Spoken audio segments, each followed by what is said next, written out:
എവിടെയാണ്? നിങ്ങളെ പേരിനോടുകൂടെ വാപ്പാന്റെ പേരും ചേർത്തിയിട്ട് നിങ്ങളെ പേര് വിളിക്കും. അതുകൊണ്ട് അവിടെ ആ പേര് മുഴങ്ങുമ്പോൾ ഈ സാനിയ ജാതി സാധനം, വളരെ മോശപ്പെട്ട പേരുകൾ അത് ഒഴിവാക്കണം, നല്ല പേരിടുക എന്ന്. വലാ തനാബസൂ ബിൽ അൽഖാബ്, വഷളൻ നാമം കൊണ്ട് നിങ്ങൾ ആരും വിളിക്കണ്ട.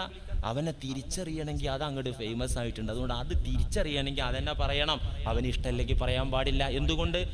ബിഇസൽ ഇസ്മുൽ ഫുസൂഖു ബഅദൽ ഈമാൻ, മുഅ്മിനായതിനു ശേഷം വഷളൻ നാമം പ്രയോഗിക്കുന്നത് വളരെ നീചമാകുന്നു. ഈമാനുള്ള ആളുകൾക്ക് ചേരൂലട്ടോ മോശപ്പെട്ട പേര് വിളിക്കല്. മോശപ്പെട്ട പേര് വിളിക്കൽ ഈമാനുള്ളവർക്ക് പറ്റൂല. എന്നിട്ട് അല്ലാഹു ഇത് വലിയൊരു ഗൗരവമുള്ള അപരാധമായി പറയാൻ, വമൻ ലം യതുബ് ഫഉലൈക ഹുമുൽ ളാലിമൂൻ. മറ്റുള്ളവനെ കളിയാക്കുന്ന ആളുകൾ, പരിഹസിക്കുന്ന ആളുകൾ, കുത്തുവാക്ക് പ്രയോഗിക്കുന്ന ആളുകൾ, മോശം പേരുകൊണ്ട് മറ്റുള്ളവരെ വിളിക്കുന്ന ആളുകൾ ഇതിൽ നിന്നു പശ്ചാത്തപിച്ചു മടങ്ങിയിട്ടില്ലെങ്കിൽ, ഈ വൃത്തികെട്ട ഏർപ്പാട് നിർത്തിയിട്ടില്ലെങ്കിൽ, ഫഉലൈക ഹുമുൽ ളാലിമൂൻ, നാളെ പരലോകത്ത് അക്രമികളുടെ കൂട്ടത്തിലായിരിക്കും അവർ ഉണ്ടാവുക. അവരക്രമികളുടെ കൂട്ടത്തിൽ. നിസാര സംഭവമല്ലേ ഒരു കളിയാക്കല്, ഒരു തമാശ പറയല്, നിസാര സംഭവമല്ലേ? എന്നാ അല്ലാഹു പറയുന്നു, തൗബ ചെയ്തോ. കാരണം അല്ലെങ്കിൽ അന്ത്യനാളിൽ ളാലിമീങ്ങളുടെ കൂട്ടത്തിലായിരിക്കും അവർ ഉണ്ടാവുക എന്ന് പടച്ച തമ്പുരാൻ അല്ലാഹു കാത്തിരക്ഷിക്കുമാറാകട്ടെ. അതുകൊണ്ട് പ്രിയപ്പെട്ടവരെ, കല, വിനോദം, തമാശകൾ, കായികമായ വിനോദങ്ങൾ, ഇത് രണ്ട് തരമുണ്ട്. ഏതും രണ്ട് തരത്തല്ലോ. മനുഷ്യ രണ്ട് തരല്ലേ? വേണ്ട, നമുക്ക് സ്വർഗത്തിൽ പോകാൻ വേണ്ടി നിശ്ചയിക്കപ്പെട്ട നിർബന്ധ ആരാധനാ കർമ്മങ്ങൾ, അതും ഇല്ലേ? രണ്ട് ഐറ്റംസ് ഉണ്ട്. ഇല്ലേ? ഈമാൻ ഉപകരിക്കാത്തൊരു ഈമാനുണ്ട്, മുനാഫിക്കീങ്ങളെ ഈമാൻ. മുഅ്മിനീങ്ങളെ ഈമാനാണ് ഉപകരിക്കുക. അപ്പൊ ഈമാനും ഉണ്ട് രണ്ട് തരം വിശ്വാസം. കലർപ്പുള്ള നിഫാഖ് കലർന്ന വിശ്വാസം, പിന്നെ ഇഖ്ലാസ് ഉള്ള നിഷ്കളങ്കമായ വിശ്വാസം. നിസ്കാരം വൈലിലേക്ക്, നരകത്തിലേക്ക് എത്തിക്കുന്ന നമസ്കാരം, സ്വർഗത്തിലേക്ക് അടുപ്പിക്കുന്ന നമസ്കാരം. ദാനം ചെയ്ത ഒരു ധർമ്മിഷ്ഠനായ ആള് നരകത്തിൽ വീണത് ബുഖാരി മുസ്ലിം ഉദ്ധരിച്ച ഹദീസിൽ നബി സല്ലല്ലാഹു അലൈഹി വസല്ലം പറഞ്ഞിട്ടില്ലേ? വലിയ ധർമ്മിഷ്ഠനായ ആള്, ഉദാരമതിയായ ആള്. അപ്പൊ ദാനം കൊണ്ടും നരകത്തിൽ പോവും, സ്വർഗത്തിലും പോവും. അപ്പൊ ദാന രണ്ട് ഐറ്റംസ് ഉണ്ട്. ജ്ഞാനം, അറിവ്, അത് രണ്ട് ഐറ്റംസ് ഇല്ലേ? നല്ലതും ഇതുപോലെ കലകളും കളികളും തമാശകളും വിനോദങ്ങളും, അതും രണ്ട് തരമുണ്ട്. ഇന്നുള്ള കളികൾ, തമാശകൾ, വിനോദങ്ങൾ എന്തിനാണെന്ന് ചോദിച്ചാൽ, പുതിയ ജനറേഷനോട് ഇന്നുള്ള കലാസാഹിത്യങ്ങളും വിനോദങ്ങളും എന്തിനാണെന്ന് അവരോട് ചോദിച്ചാൽ എന്തായിരിക്കും അവർ മറുപടി പറയാ? എന്താ മറുപടി പറയാൻ ഉണ്ടാകുക? കൂടുതൽ ആളുകളും പറയുന്നത് ടൈം പാസ് അല്ലേ? ടൈം പാസ്, നേരം പോക്കിന്.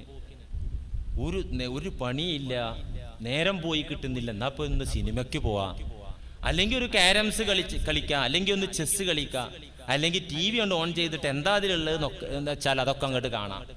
ഇങ്ങനെ ടൈം പാസിന് വേണ്ടിയുള്ള കലകൾ, വിനോദങ്ങൾ, അതിനെ ഇസ്ലാം പൂർണ്ണമായി എതിർക്കുന്നു. കാരണം എന്തേ?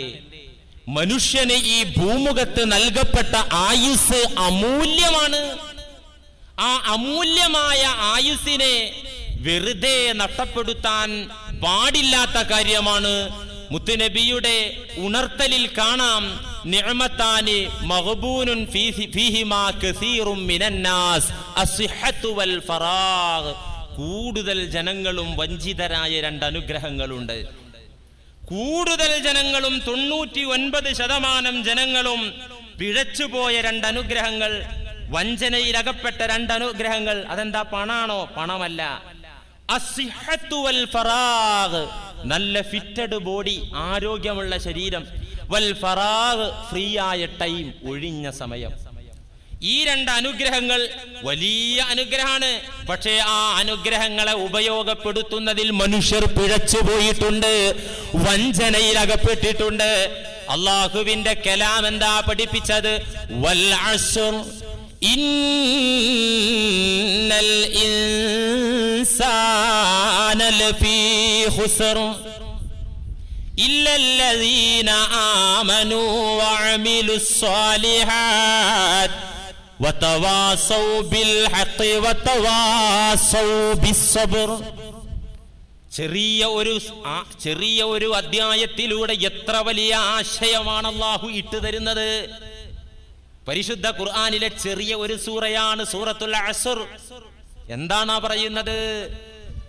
വൽ അസ്ർ, സമയത്തെ തന്നെയാണ് സത്യം, കാലത്തെ തന്നെയാണ് സത്യം. സത്യം ചെയ്ത് ഒരു കാര്യം വെച്ച് അല്ലാഹു സത്യം ചെയ്യുമ്പോൾ പിറകെ പറയുന്ന വിഷയവും അതും തമ്മിൽ ബന്ധമുണ്ടാവും. അതിൽ നിന്നൊരു പാഠമുണ്ടാകും ആ സത്യത്തിൽ. സൂറത്ത് ആദിയാത്തിൽ വൽ ആദിയാതി ളബ്ഹ ഫൽ മൂരിയാതി ഖദ്ഹ ഫൽ മുഗീറാതി സുബ്ഹ. അല്ലേ? ഈ 5 കാര്യങ്ങൾ കൊണ്ട് അല്ലാഹു ആണയിട്ട് പറഞ്ഞു. കിതച്ച് കുതിച്ചോടുന്ന കുതിരകൾ, ആ ഓട്ടത്തിൽ അവകളുടെ കുളമ്പ് പാറക്കല്ലുകളിലും ചരലുകളിലും ഇട്ടടിച്ചിട്ട് തീപ്പൊരി പറത്തുന്ന കുതിരകൾ, പ്രഭാത സമയത്ത് തന്നെ ആക്രമണ വീര്യത്തോടുകൂടെ ഇറങ്ങി പുറപ്പെടുന്ന കുതിരകൾ, ശത്രുസേനയുടെ ഇടയിലേക്ക് ഇരച്ചു കയറുന്ന കുതിരകൾ, എന്നിട്ട് അന്തരീക്ഷത്തിൽ പൊടി പറത്തുന്ന ആ യുദ്ധമുഖത്ത് കുതിരകൾ ഓടിക്കിതച്ച് അന്തരീക്ഷത്തിലേക്ക് പൊടിപടലങ്ങൾ പറത്തിവിടുന്ന അങ്ങനത്തെ കുതിരകളെ സത്യം. ഇന്നൽ ഇൻസാന ലി റബ്ബിഹി ലകനൂദ്, മനുഷ്യരിലൊരു ഗ്രൂപ്പ് അള്ളാഹ്നോട് നന്ദി കെട്ട ഗ്രൂപ്പാണ്. എന്താ ഈ സത്യവും ഈ പറഞ്ഞ വിഷയവും തമ്മിലുള്ള ബന്ധം? ബുദ്ധിയുള്ള സമൂഹം ആലോചിക്കണല്ലോ അള്ളാഹു ഇങ്ങനെയൊക്കെ പറഞ്ഞപ്പോ, അല്ലേ?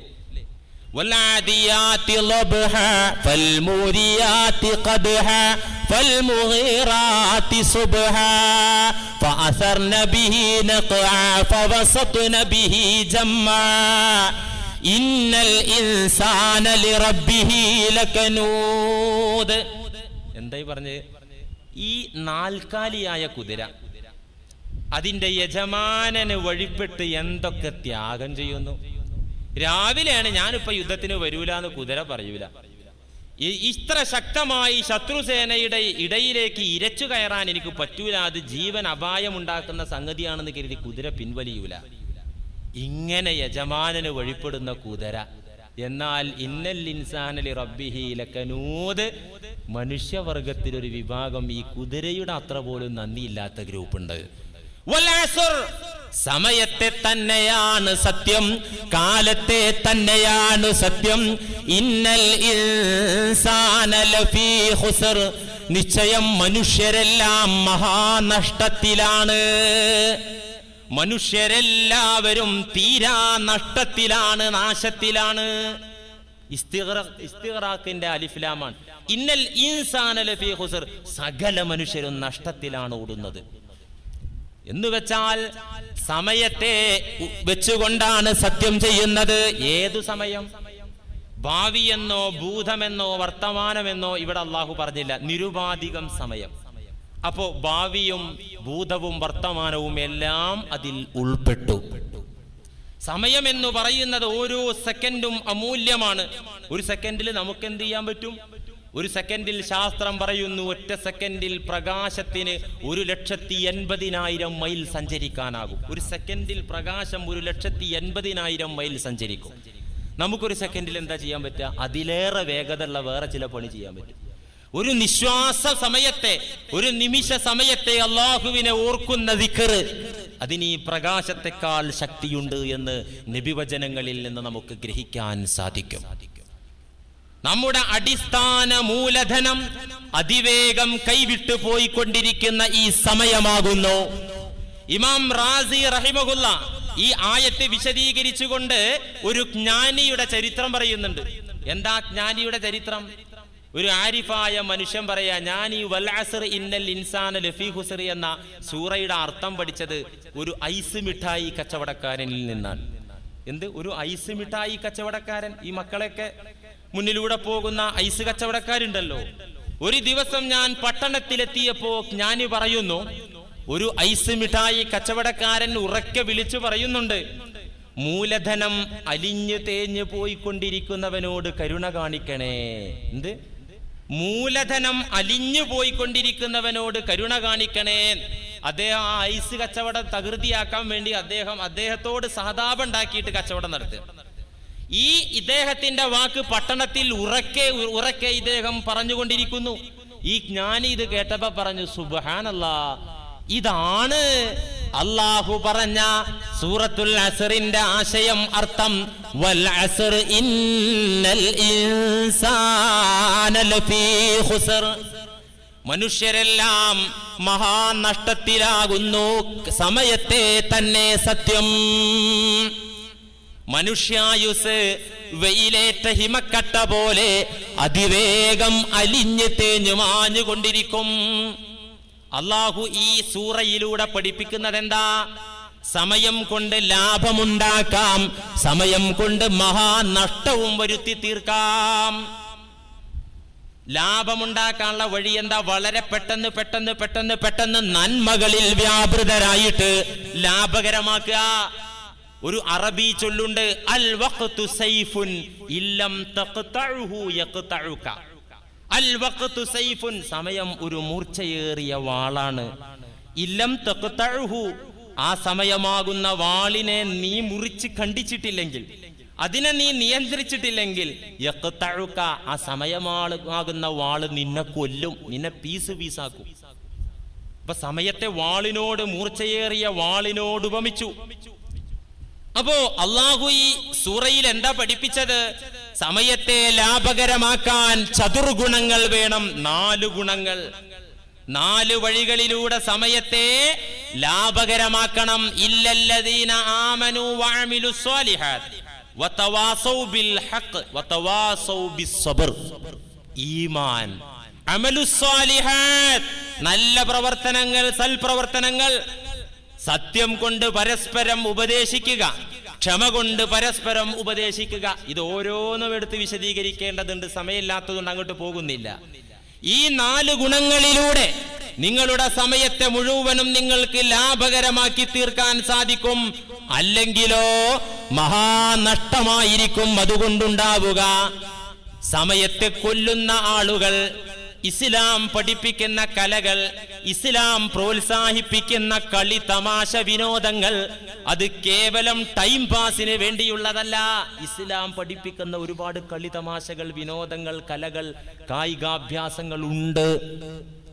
നമുക്കത് പഠിക്കണം. ചെറിയ രീതിയിൽ ഒരു റിസർച്ച്, ഒരു ചർച്ച നമുക്ക് അതേക്കുറിച്ചാകാം. കാരണം ഇന്ന് ജീവിക്കുന്ന ഞാനും നിങ്ങളും ഇന്ന് നടക്കുന്ന കലകളെ കുറിച്ച് ഇസ്ലാമികമായ കാഴ്ചപ്പാട് എന്താണെന്നറിയണമല്ലോ.